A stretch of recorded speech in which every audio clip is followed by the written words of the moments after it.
الکفر یہ عربی کا ایک مصدر ہے اور اس کا معنی ہوتا ہے انکار کرنا.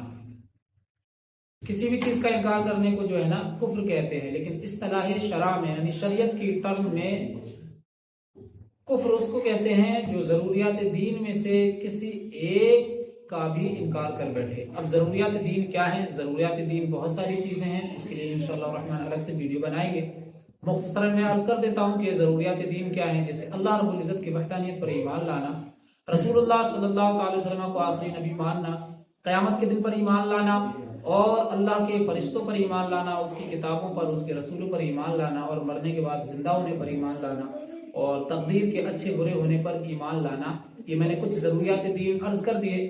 ان میں سے کسی ایک کا بھی بندہ اگر انکار کر دیتا ہے تو وہ کفر کا مرتکب ہو جائے گا، اور جو کفر کر دے گا ایسے بندے کو کہا جائے گا شریعت کی ٹرم میں کافر.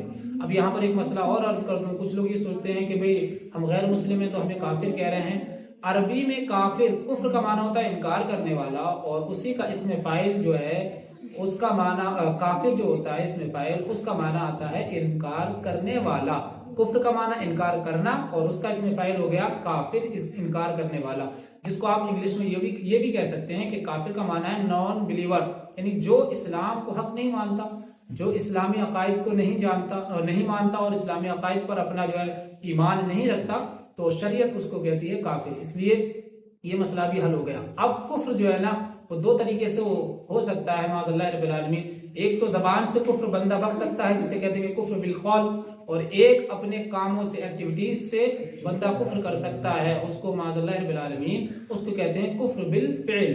کفر بالفعل کی مثال ایسے سمجھ لیجیے کہ کوئی معاذ اللہ رب العالمین قرآن پاک کی توہین کرے اور اس کو پھینک دے تو یہ کفر ہو جائے گا، یا رسول اللہ صلی اللہ علیہ وسلم کی بارگاہ میں کوئی جملہ بولے یا حضور صلی اللہ علیہ وسلم کی شان میں توہین کرے تو وہ کفر ہو جائے گا.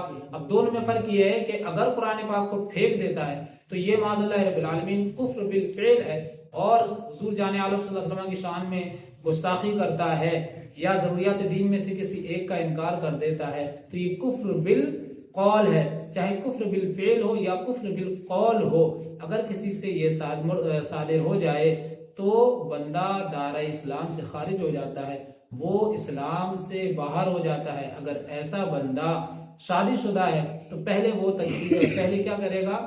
پہلے توبہ کرے گا، پھر تجدید ایمان کرے گا، اس کے بعد تجدید نکاح کرے گا. اگر کسی جامع شرائط پیر سے بیعت ہے تو پھر تجدید بیعت بھی کرے گا.